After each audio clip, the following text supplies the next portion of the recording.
The Valorian Dominion had conquered 37 species across the known galaxy, and High Commander Tishvor had personally led the subjugation of 12 of them.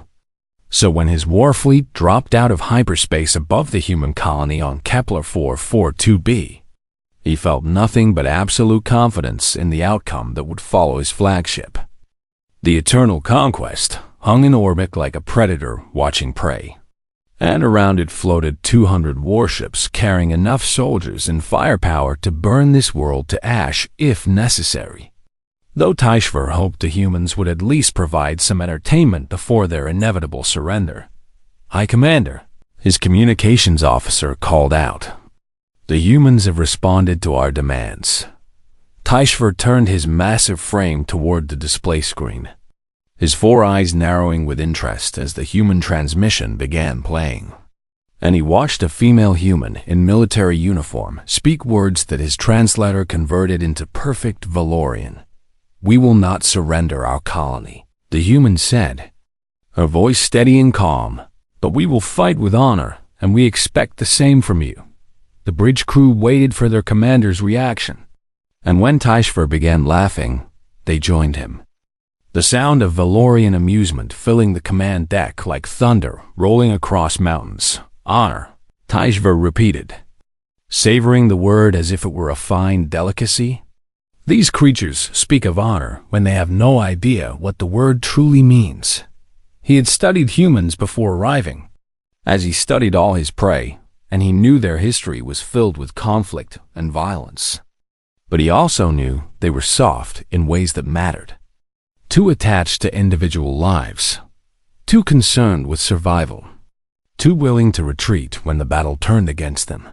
The Valorian way was different and superior in every measure. For when a Valorian warrior entered battle, he did so with the full expectation of glorious combat, of meeting his enemy face to face, of proving his worth through strength and courage, and if death came, it came with honor. "Launch the ground assault," Tishvor commanded. "I want boots on that planet within the hour." The invasion began exactly as planned, with dropships screaming through the atmosphere and troops deploying across the primary continent.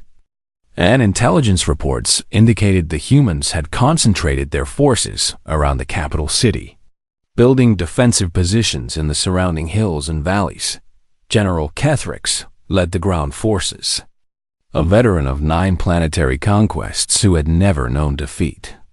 And he advanced his troops with the confidence of a warrior who knew victory was already written in the stars. The first human positions came into view on the second day. Trenches and bunkers carved into a ridgeline overlooking a wide valley. And Kethrix smiled as he ordered his forces to prepare for the assault. "Enemy forces retreating," his scout reported. And Kethrix blinked in confusion. "Retreating?" he asked. "We have not even engaged them yet," but it was true. And through his tactical display, he watched the human soldiers abandoning their positions, falling back towards secondary defensive lines further inland, leaving behind empty trenches and silent bunkers. "Cowards," one of his officers spat. "They flee at the mere sight of Valorian warriors." Kethrix said nothing, but he felt a small flicker of disappointment. For he had hoped the humans would at least stand and fight, would at least give his soldiers the battle they craved. But instead they ran like frightened animals. He reported the situation to High Commander Tishvor, who received the news with great amusement. "This is their strategy?" Tishvor asked, his voice filled with mockery. "They build fortifications only to abandon them. They prepare for battle only to flee before it begins." "It appears so, High Commander." "Then let them run," Tishvor declared. "Chase them across their own world. Let them know there is no escape from the Dominion. And when they finally have nowhere left to flee, we will crush them and add another species to our collection of conquered peoples." The pattern continued for days, and each time Valorian forces approached a human position, the defenders would withdraw, falling back to the next line of defense, then the next.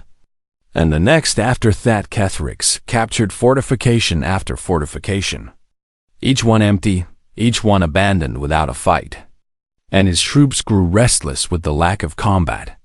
With the absence of glory, they leave supplies behind, his logistics officer reported one evening. Weapons, ammunition, food, medical equipment, all abandoned as if they fled in panic. Panic, Kethrix repeated. But something about the word did not feel right. He walked through one of the captured bunkers, examining the walls and floors, looking at the equipment left behind. And he noticed something that troubled him. Everything was too clean, too organized, too deliberate. When soldiers fled in panic, they left chaos behind. Dropped equipment scattered randomly, half-eaten meals, personal belongings thrown aside in haste. That this bunker looked like it had been carefully packed and evacuated. Like someone had made a checklist and followed it precisely. General, his aide called out. High Commander Taishvar wishes to speak with you. Kethrix pushed his concerns aside and answered the call. And Taishvar appeared on his display, still seated on his command throne, still wearing that expression of supreme confidence. I have received reports from the War Council, Taishvar said. They are most amused by the human strategy, or lack thereof, and they have begun taking bets on how long it will take us to corner these cowards. The humans continue to retreat. High Commander, of course they do, Taishvar laughed, because they know they cannot win. They know facing us in open battle would mean their destruction. So they run and hope for a miracle that will never come. Kethrix wanted to voice his concerns, wanted to tell the High Commander that something felt wrong about these retreats. But he knew better than to question his superior's judgment, especially when that superior was in such a good mood. Continue the advance, Taishvar ordered. Push them until they have nowhere left to go. And then bring me their leader in chains so I can show the galaxy what happens to species that refuse to kneel before the Dominion. Yes, High Commander. The communication ended, and Kethrix stood alone in the empty bunker, surrounded by silence. And for the first time in his long military career, he felt something he had never felt before. He felt like he was being watched. 2 weeks had passed since the invasion began, and General Kethrix stood at the center of his command post, staring at a holographic map that showed Valorian forces spread across nearly half the continent, occupying dozens of captured positions that had all been taken without a single shot fired. His army had advanced faster than any campaign in Dominion history, covering more ground in 14 days than most invasions covered in months. And yet, he had never felt less like a conqueror. Report, he commanded. And his intelligence officer stepped forward. We have captured 73 human defensive positions, including 12 major fortifications, 9 artillery installations, and multiple supply depots, the officer recited. Enemy casualties remain at 0 confirmed kills. And we have taken no prisoners, 0 casualties, Kethrix repeated. In 2 weeks of invasion, we have not killed a single human soldier. That is correct, General. It was impossible, and Kethrix knew it was impossible, because no army could retreat this perfectly. No force could withdraw this cleanly without leaving behind at least some wounded, some dead, some evidence of the chaos that retreat always brought. But the humans had done exactly that.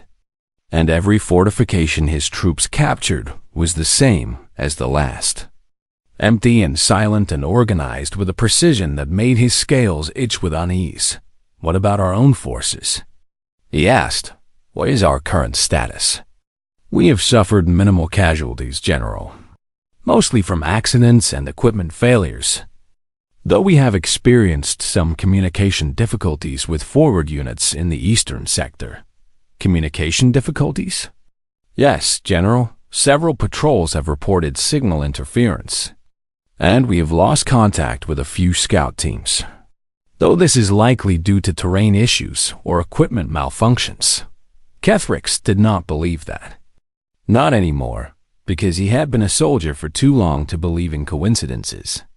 And the feeling of being watched had only grown stronger with each passing day.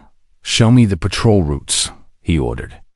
And the holographic map shifted to display the movements of Valorian scout teams across the occupied territory.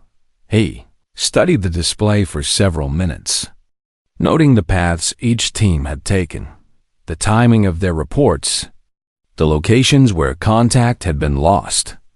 And slowly a pattern began to emerge in his mind. The missing patrols had all been operating alone, far from support, in areas where the terrain provided natural cover and concealment. And they had all gone silent at night, during the darkest hours when visibility was lowest. "How many scouts have we lost?" he asked. 17 soldiers across 5 patrols, General. But as I said, this is likely due to equipment. "It is not equipment," Kethrix interrupted, his voice hard and certain. "Something is hunting our soldiers." The intelligence officer stared at him with obvious confusion, unable to comprehend what his general was suggesting.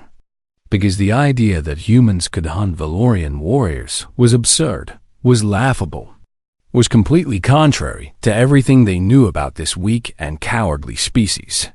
"General, with respect, the humans have done nothing but run from us since we arrived." "Yes," Kethrix agreed. "They have run and run and run some more, drawing us deeper into their territory, spreading our forces thinner with each advance, stretching our supply lines further with each captured position." He turned to face his officer, and his 4 eyes held none of the amusement that had filled them 2 weeks ago. What if that was their plan from the beginning?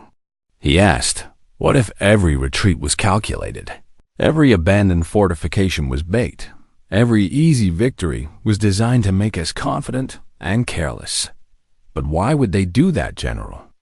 "Because they are not fighting the same war we are fighting," Kethrix answered. "We came here expecting glorious battle, expecting to meet our enemy face to face and crush them with superior strength. But the humans never intended to give us that battle."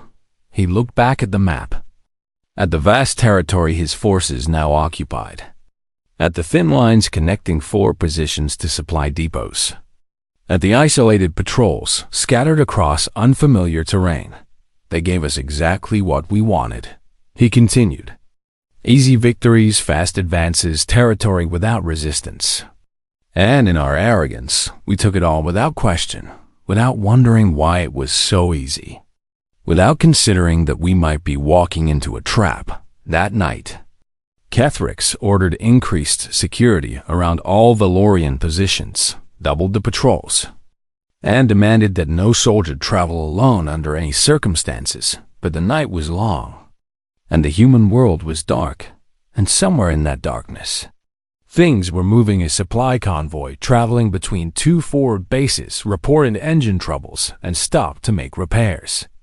And when the repair team stepped outside their vehicles, they heard sounds in the forest around them. Sounds that did not belong to any Valorian soldier. They reported the sounds to command.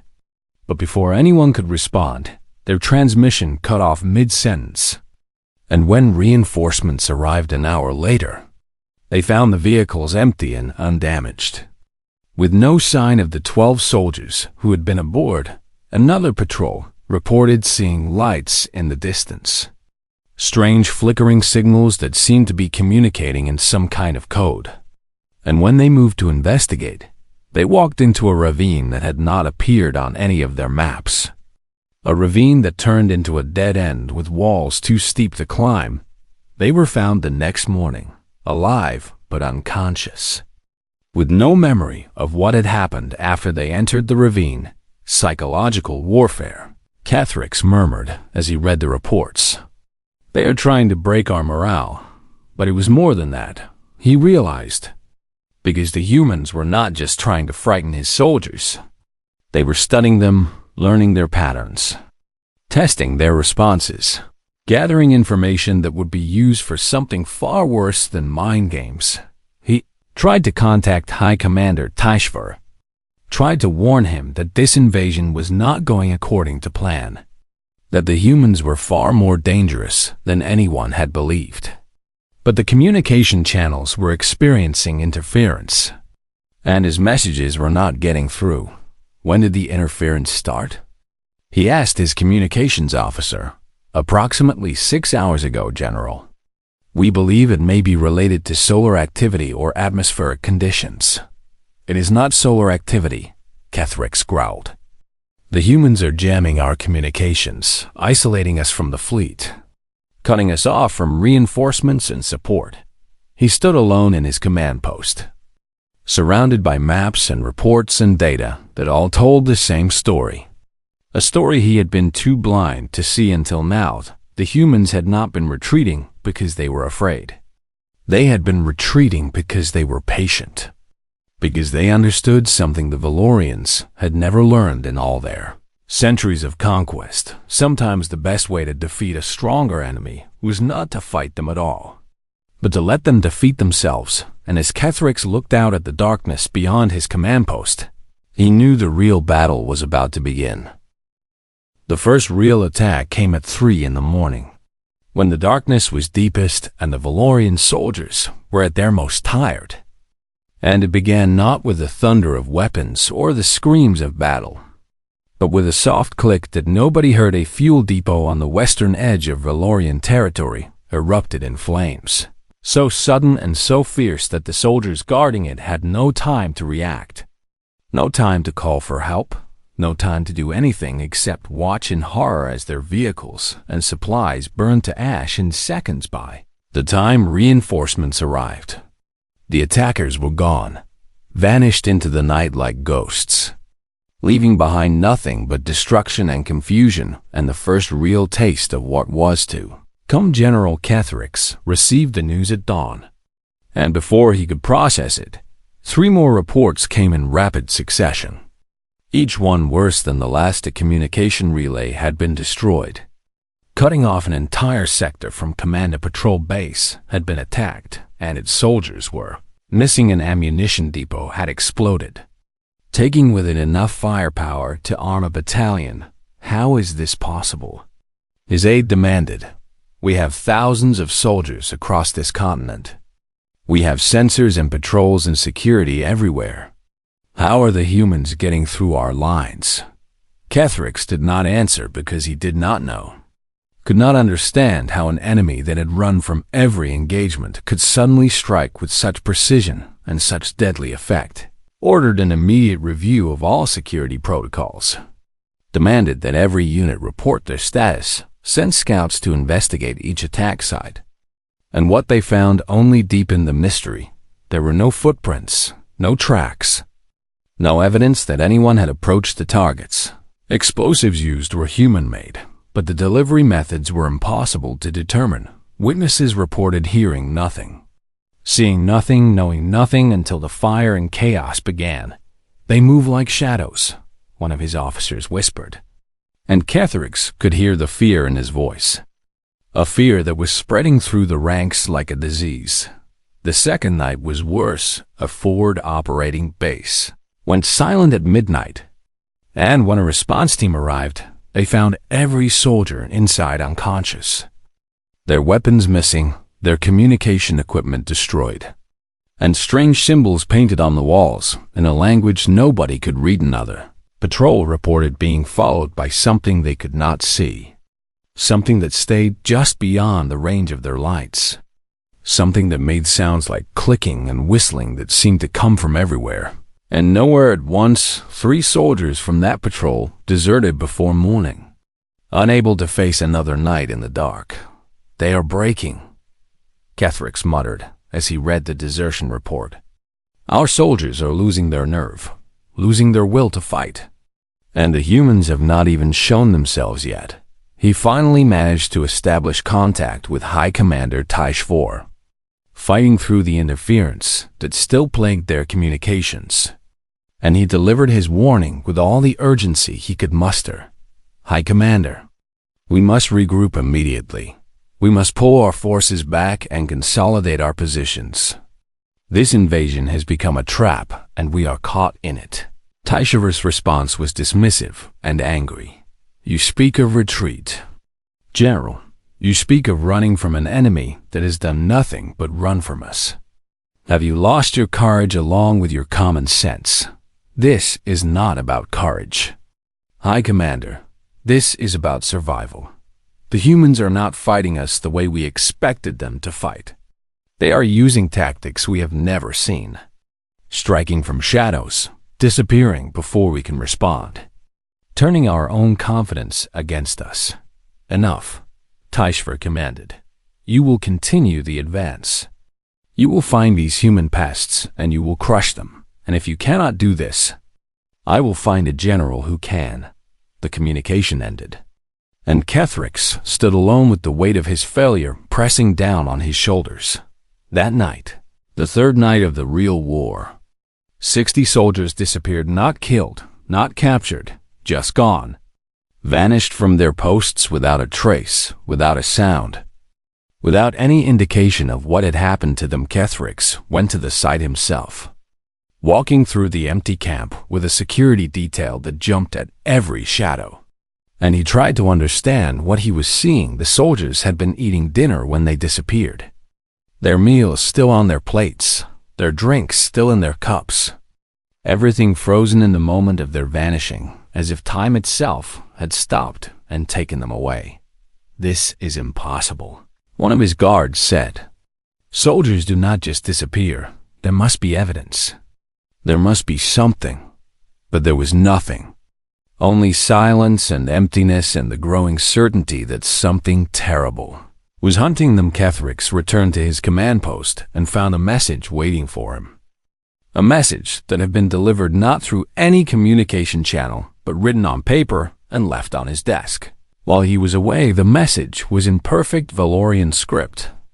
And it said only this: You wanted a war, now you have one. We hope you are enjoying it as much as we are. He felt his hands trembling as he read those words. Felt something cold and unfamiliar crawling through his body. And he realized with horrible clarity that this feeling was fear, real fear. The kind of fear he had never experienced in all his years of conquest. The humans were not just fighting back. They were playing with him, showing him that they could reach him anywhere, anytime, that no security was enough, that no position was safe. He tried to contact Taishver again, tried to warn him that the situation had become critical. But the interference was complete now. No signals were getting through. And Kethrix understood that he was alone, cut off, isolated in the middle of enemy territory with an army that was slowly being devoured by shadows. Morning came, and with it came the first reports of what the humans called their doctrine of silence. Valorian soldiers were being found at their posts, still standing, still holding their weapons, but no longer alive. Their bodies showing no wounds, no injuries, no cause of death that anyone could identify. They had simply stopped, as if someone had reached inside them and turned off whatever made them live, and on every face, frozen in that final moment, was an expression of absolute terror. The hunters had become the hunted, and the hunt was only beginning. High Commander Taishver had not heard from General Kethrix in 6 standard hours, and this silence was beginning to concern him in ways he did not want to admit. He stood on the bridge of the eternal conquest, staring down at the planet below, at the continent where his invasion force had spread across the land like a tide of conquest. And he told himself that everything was still under control. Communications, he called out. Any response from the ground forces? Negative. High Commander, all channels remain blocked. We believe the interference is coming from multiple sources across the surface. Multiple sources, Taishver repeated. The humans are jamming us, he had dismissed Kethrix's warnings as the ramblings of a nervous general who had lost his nerve, had refused to believe that a species of soft, retreating cowards could pose any real threat to the Dominion. But now doubt was creeping into his mind like poison. Launch reconnaissance drones, he ordered. I want visual confirmation of all major positions. I want to see what is happening down there. The drones launched within minutes. Dozens of automated observers streaming down through the atmosphere and spreading across the territory his forces had claimed. And Tishver watched their feeds with growing anticipation. The first images showed exactly what he expected to see. Valorian encampments standing proud and strong. Vehicles arranged in proper formation, weapons mounted and ready for battle.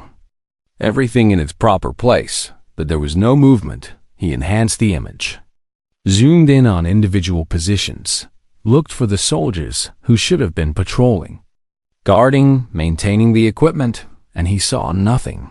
Where are my soldiers? He demanded, scanning for life signs. His sensor officer reported, and then fell silent for a long moment. "High Commander, I am detecting minimal biological signatures from the surface positions. Define minimal. Less than 10% of expected personnel. Sir, across all scanned locations." Tishver felt something cold settle in his chest. Something he had not felt since he was a young warrior facing his first battle. And he pushed it away with the force of his will. "There must be an error," he said. "Run the scan again." The scan ran again, and each time the results were the same. Each time the numbers showed that 90% of his ground forces had simply vanished from the planet's surface. "Prepare my personal shuttle," Tishver commanded. "I am going down there myself," his advisors protested. Warned him of the danger, begged him to send someone else. But he silenced them with a look that promised death to anyone who questioned him further. He had to see this with his own eyes. Had to understand what had happened to his army. Had to know the truth, even if that truth was something his mind could not accept. The shuttle landed at the largest forward operating base, a position that should have held 3,000 soldiers and enough equipment to level a city. And Tishver stepped out onto human soil with 50 of his best warriors at his side. The base was intact. Every structure standing, every vehicle in position, every defensive emplacement manned, but the soldiers manning those positions were not a live-a-fish or walked through the base in horrified silence. Passing body after body, each one frozen in place, as if turned to stone in a single instant. Each one bearing that same expression of absolute terror that had been reported from other sites. What killed them? He whispered, and no one could answer. There were no wounds, no burns, no evidence of any weapon or attack. Just death, silent and complete, and utterly incomprehensible. He found General Kethrix in the command center, still seated at his desk, still holding a communication device in his hand, still wearing that expression of frozen fear that seemed to be the only mark the enemy left behind. "High Commander," one of his guards called out. "You need to see this." He followed the guard to a storage building at the edge of the base.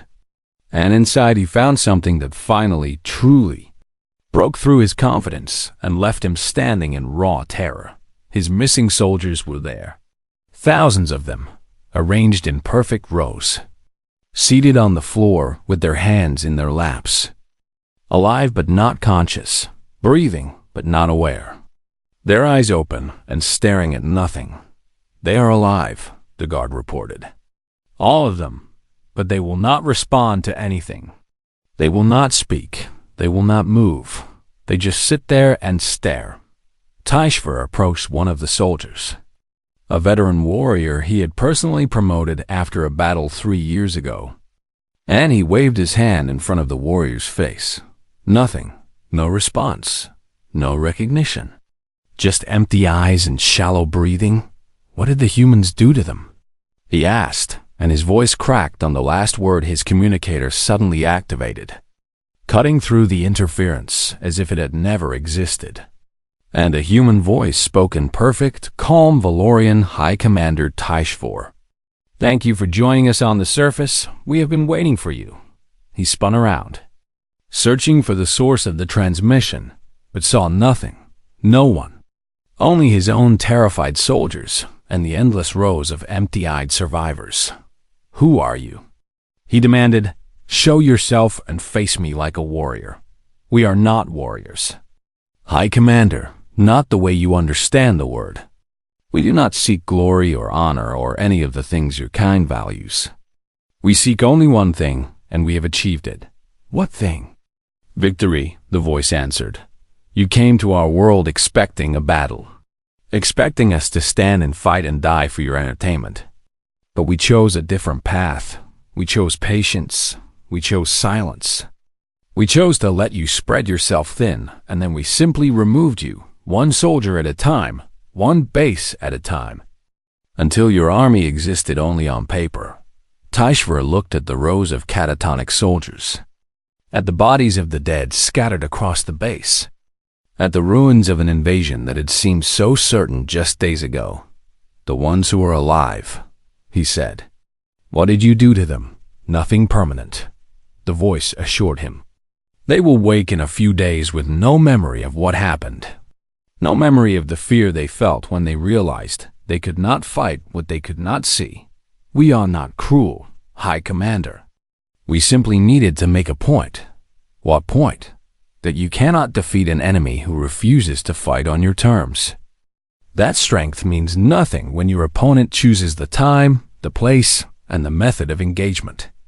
That the most dangerous enemy is not the one who meets you in battle, but the one who makes you doubt whether you will survive until morning."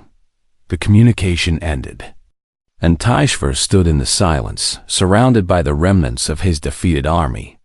And for the first time in his life, he understood what it meant to be truly afraid.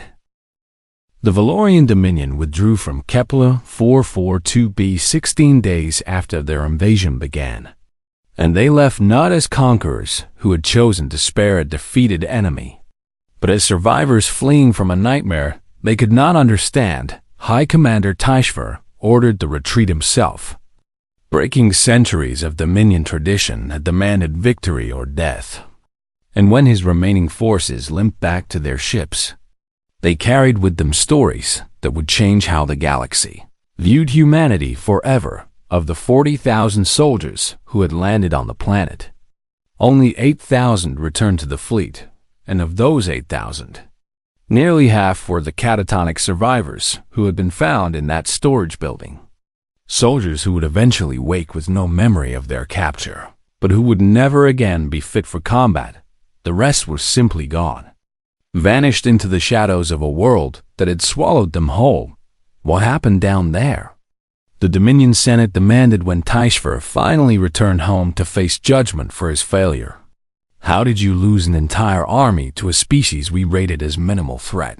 Tishver stood before the assembled senators, his once proud posture now bent with the weight of what he had witnessed. And he tried to explain something that his people had no framework to understand. "The humans did not fight us," he said. "They refused to meet us in battle, refused to give us the honorable combat we expected. Instead, they retreated, drew us in, spread our forces thin, and then they hunted us in the darkness like animals." "Hunted you?" Senator Kreshvalum asked with obvious disbelief. "You expect us to believe that humans, those soft and cowardly creatures, hunted Valorian warriors?" "I expect nothing," Tishver replied. "I can only tell you what I saw with my own eyes.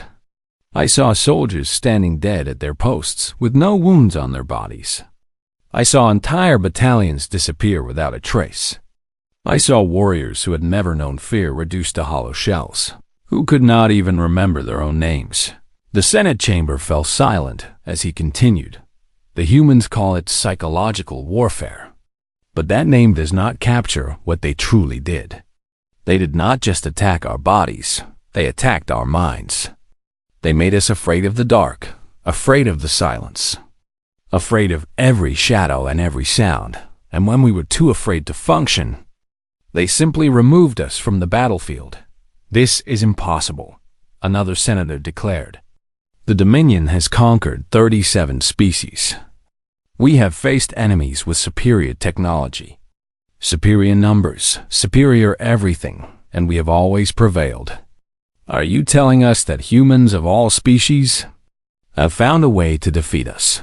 HFY looked at the senator with eyes that held no pride, no defiance, no warrior spirit. Only the hollow exhaustion of someone who had seen something that had broken a part of him that could never be repaired. I am telling you that humans do not fight to die with glory, he said, and his voice was barely above a whisper. They fight to make their enemies die with doubt. The recording of HFY's testimony was supposed to remain classified, sealed away in Dominion archives where no one outside the Senate would ever see it. But somehow it found its way onto the Galactic Network, spreading from world to world until every species in known space had heard the High Commander's words. The reaction was immediate and varied. Some species laughed, just as the Valorians had laughed before their invasion, dismissing the testimony as the desperate excuse of a failed commander trying to avoid punishment for his incompetence. Others listened more carefully, noting the way HFY's voice trembled when he described the silent deaths, the way his hands shook when he spoke of soldiers who had simply stopped existing, and a very few, understood exactly what the recording meant. The Thrall Confederacy had been preparing their own invasion of human space. A massive fleet gathered at the edge of human territory, ready to strike at the first sign of weakness. But when the Thrall High Council reviewed HFY's testimony, they quietly ordered the fleet to disperse. We will seek diplomatic solutions with the humans, the Thrall Chancellor announced. War is always the last option. The Kasari Empire, ancient rivals of both the Dominion and the Confederacy, sent observers to Kepler 442b to verify the Valorian claims. And what those observers found confirmed everything HFY had said. The human colony was intact, its people going about their daily lives as if nothing had happened. Children playing in parks, workers building and farming and creating. A society that showed no signs of the war that had supposedly been fought there, but in the forests and mountains and valleys surrounding the colony, the observers found the evidence, weapons and equipment and personal belongings that had belonged to Valorian soldiers, scattered across the landscape like leaves blown by an autumn wind. They could have killed them all, the lead observer reported back to the Kasari Emperor. They had the Valorians completely at their mercy, isolated and helpless and utterly defeated. But instead they let most of them go, sent them home to tell their story, made sure the whole galaxy would hear what happens when you try to conquer humanity. Why would they do that? The Emperor asked. Why show mercy to an enemy that showed them none? The observer considered the question for a long moment before answering. Because dead soldiers are just casualties, he said. But broken soldiers, soldiers who wake screaming from nightmares they cannot remember, soldiers who flinch at shadows and refuse to speak of what they witnessed, those soldiers are a message. And that message will spread further and last longer than any victory in battle. The Emperor was silent for a very long time. After that, across the galaxy, species who had viewed humanity as soft, weak, and easily conquered began to reconsider their assessments, began to look at the smiling faces and peaceful words of human diplomats with new understanding.